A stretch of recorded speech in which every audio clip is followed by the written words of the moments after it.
Alhamdulillah, alhamdulillahilladzi nahmaduhu wa nasta'inuhu wa nastaghfiruh wa na'udzu bihi min syururi anfusina wa min sayyiati a'malina.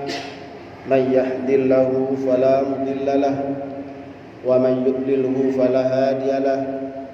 Asyhadu an la ilaha illallah wahdahu la syarika lahu wa asyhadu anna Muhammadan abduhu wa rasuluhu la nabiyya ba'dah. Fasallimu tasliman kama amar. Allahumma salli wa sallim wa barik ala sayyidina Muhammadin wa ala alihi wa ashabihi wa man tabi'ahum huda. Amma ba'du fa ibadallah, usikum wa iyaya bi taqwallah faqad fazal muttaqun. Wa ma taf'alu min khairi ya'lamullah wa tazawwadu fa inna khaira zadi taqwa wattaquni ya ulil albab. Wa qala aidan a'udzu billahi minasy syaithanir rajim ya ayyuhalladzina amanu taqullaha wal tanzur nafsum ma qaddamat lighad wattaqullaha innallaha khabirum bima ta'malun. Wa qala Nabi sallallahu alaihi wasallam al-qaisu man tana nafsahu wa amila lima ba'dal maut wal ajisu man asba'a nafsaha wa tamanna 'ala Allah azza wa jalla. Al-hadis aw kama qala. Ma'asyiral muslimin, jamaah salat Jumat rahimakumullah. Kita di penghujung atau di awal tahun 2022 ini bersyukur kepada Allah Subhanahu wa taala di mana kita diberi kesempatan hidup, diberi kesempatan panjang umur oleh Allah Subhanahu wa taala, sehingga dengan kesempatan ini tidak kita sia-siakan sebagai makhluk yang Allah ciptakan kepada kita, makhluk yang termulia dan sekaligus sebagai makhluk yang cerdas.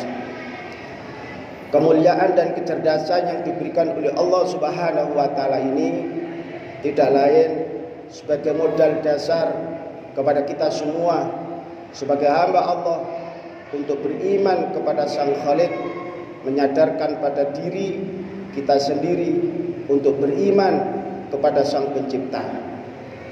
Sebab bagaimanapun juga kita adalah sebagai makhluk yang terbatas dan dibatasi oleh Allah. Maksudnya terbatas kemampuan kita, dibatasi apa yang kita miliki, dibatasi oleh Allah dalam hidup ini oleh Allah Subhanahu wa taala. Oleh sebab itulah hendaknya kiat-kiatnya kita sebagai hamba Allah yang pintar, yang cerdas, tidak lain adalah memanfaatkan apa yang diberikan oleh Allah dalam kesempatan hidup ini. Allah Subhanahu wa taala menyebutkan secara tegas kepada kita di dalam surat Al-Hasyr ayat yang ke-8. Dalam firman-Nya, a'udzubillahi minasyaitonir rajim. Ya ayyuhalladzina amanu taqullaha wal tanzur nafsum ma qaddamat lighad wattaqullaha innallaha khabirun bima ta'malun. Ya ayyuhalladzina amanu taqullaha, wahai orang yang beriman, bertakwalah kamu kepada Allah Subhanahu wa taala. Wal tanzur nafsum ma qaddamat lighad, perhatikanlah dalam hidupmu jejak langkahmu untuk persiapan hari esok. Yang dimaksudkan lighadin, para ulama sepakat, para ulama tidak ada yang berbeda pendapat, kata ghad tidak lain adalah kelak di hari yaumul kiamah. Wattaqullah, dan bertakwalah kamu kepada Allah Subhanahu wa taala.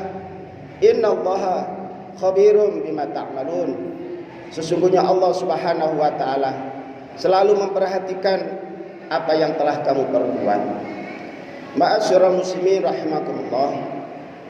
Dalam ayat tersebut jelas kepada kita semua diperingatkan oleh Allah sebagai hamba yang beriman Dalam konteks Allah, awal Allah menyatakan ya ayyuhalladzina amanu. Panggilan tersebut adalah diperuntukkan kita sebagai hamba yang beriman. Tapi hamba yang beriman ini diperingatkan lagi oleh Allah, ittaqullah, bertakwalah kepada Allah. Kalau Allah Subhanahu wa taala menyatakan firman, memanggil orang beriman disuruh bertakwa, apakah ada di antara orang yang tidak beriman tidak bertakwa kepada Allah? Maka jawabnya pasti ada. Karena apa? Karena Allah Subhanahu wa taala menyatakan dalam konteks kalimat tersebut adalah sebagai bentuk tahu apa yang telah diperbuat, apa yang telah diimani, apa yang telah diakui oleh manusia. Oleh sebab itulah tidak menutup kemungkinan kita sebagai hamba beriman ini adalah ittaqullah, bertakwalah kepada Allah.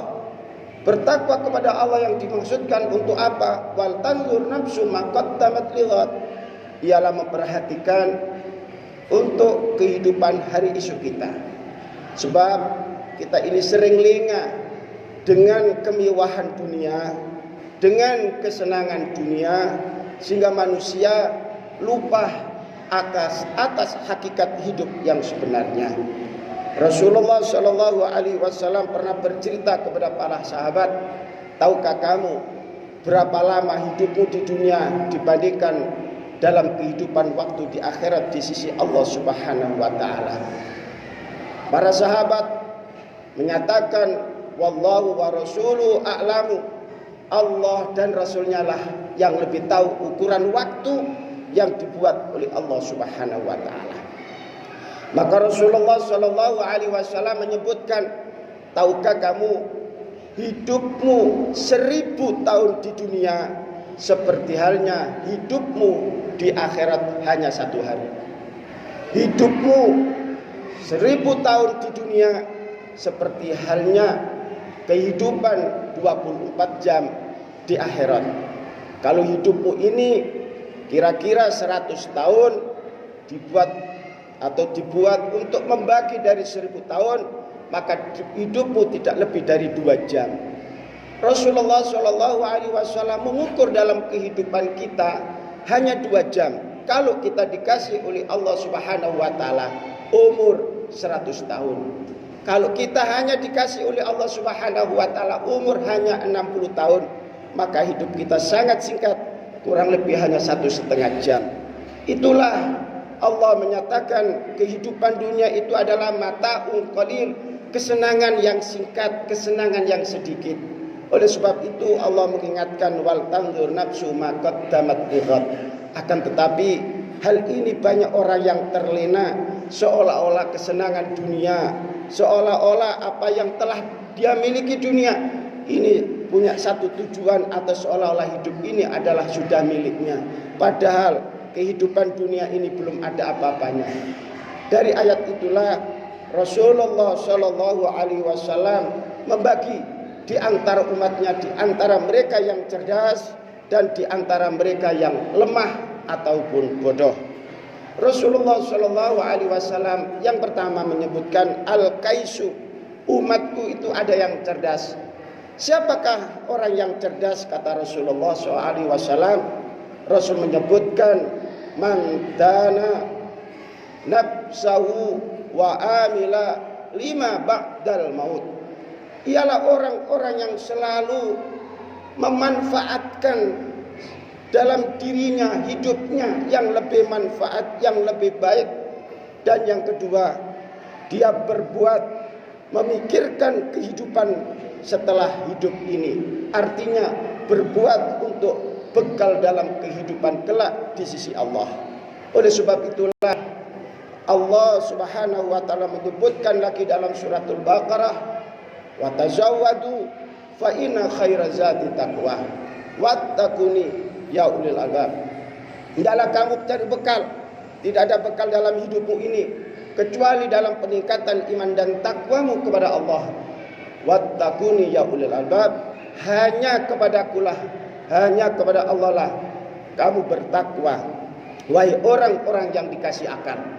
Ma'asyiral muslimin, jamaah salat Jumat rahimakumullah. Yang kedua, Rasulullah membagi di antara umatku adalah al-aziz, mereka yang lemah, mereka yang bodoh. Siapakah yang bodoh itu? Alladzi man asba'a nafsahu hawaha wa tamanna 'ala Allah azza wa jalla. Mereka yang selalu mengikutkan hawa nafsunya dalam hidupnya, dan mereka hanya berharap kepada Allah kebaikan, tapi tidak pernah berbuat satu kebaikan yang diperintahkan oleh Allah Subhanahu wa taala. Dari sinilah ma'asyiral muslimin, dalam mimbar yang bahagia ini, penuh berkah ini, kami sampaikan, hendaklah kita mengingatkan dalam diri kita dengan muhasabah, dengan mengintrospeksi diri, karena bagaimanapun juga dalam hidup ini lambat laun kita telah akan menuju paling dekat dalam kehidupan kita, kehidupan yang kekal. Berarti kita akan berpisah dengan kehidupan yang kita cintai ini. Oleh sebab itulah Allah Subhanahu wa taala mengingatkan lagi, wattaqullah innallaha khabirum bima ta'malun. Bertakwalah kamu kepada Allah, sesungguhnya Allah Subhanahu wa taala selalu memperhatikan apa yang kamu perbuat.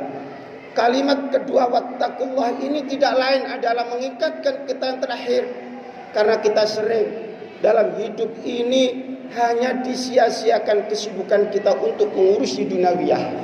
Padahal kita tahu apa yang diberikan oleh Allah dalam hidup ini hanyalah sebagai bentuk ujian semata, untuk menjadikan kita sebagai makhluk yang kembali dalam keadaan selamat, makhluk yang kembali di hadapan Allah sebagaimana asal muasal atau asal mula kita diciptakan oleh Allah. Kalau kita awal muawal asal muasal diciptakan oleh Allah sebagai makhluk yang termulia, jangan sekali-kali kita kembali kepada Allah sebagai makhluk yang rendah, yang lemah. Apalagi nanti kita sebagai makhluk yang hanya kembali tempatnya yang dicela oleh Allah, yaitu neraka. Oleh sebab itulah, di dalam kesempatan yang berbahagia ini kami berpesan, dalam peningkatan iman dan takwa itu ada sebagai kunci untuk keselamatan kita dunia dan akhirat. Ma'asyiral muslimin, jamaah salat jamaah rahimakumullah. Dengan pesan singkat inilah, mari kita mengevaluasi diri. Apakah kita dari tahun ke tahun, bertambahnya umur, berkurangnya hidup kita lebih beriman kepada Allah, atau lebih bertakwa kepada Allah, ataupun tidak. Itu kembali kepada kita masing-masing. Tapi dalam kesempatan yang berbahagia ini tidak lain adalah kami mengajak peningkatan iman dan takwa sebagai bentuk pengabdian kita kepada Allah. Fa insyaallah semuanya akan berdampak positif dalam sikap dan perilaku dalam kehidupan ini. Karena dari takwa itulah akan membentuk dalam kehidupan yang bahagia. Maka dari takwa itulah segala urusan kita dipermudah oleh Allah Subhanahu wa taala. Dengan takwa itulah Allah melindungi kita. Oleh sebab itu, kalau kita ingin dilindungi oleh Allah dunia sampai di akhirat, melainkan adalah takwa. Menjalankan semua syariat yang diperintahkan oleh Allah, tidak boleh ditawar lagi, sebagai bentuk ketaatan kita sebagai hamba yang muttaqin. Ma'asyiral muslimin, mudah-mudahan pesan singkat ini bisa memotivasi dalam hidup kita. Kita termasuk orang-orang yang cerdas, yang bisa memanfaatkan situasi dan kondisi, selalu menjalankan dengan nilai ibadah kepada Allah Subhanahu wa taala. Mari kita berdoa pada Allah Subhanahu wa taala. Mudah-mudahan kita diberi kekuatan lahir dan batin, keluarga kita, anak-anak kita, tetangga kita, saudara kita, bersama-sama kita untuk selalu bertakwa kepada Allah Subhanahu wa taala. Barakallahu li wa lakum fil Qur'anil Karim. Wa nafa'ani wa iyyakum bima fihi wa dzikril hakim wa taqabbal minni wa minkum tilawatahu innahu was-sami'ul 'alim wa qra bi fir warham wa anta khairur rahimin.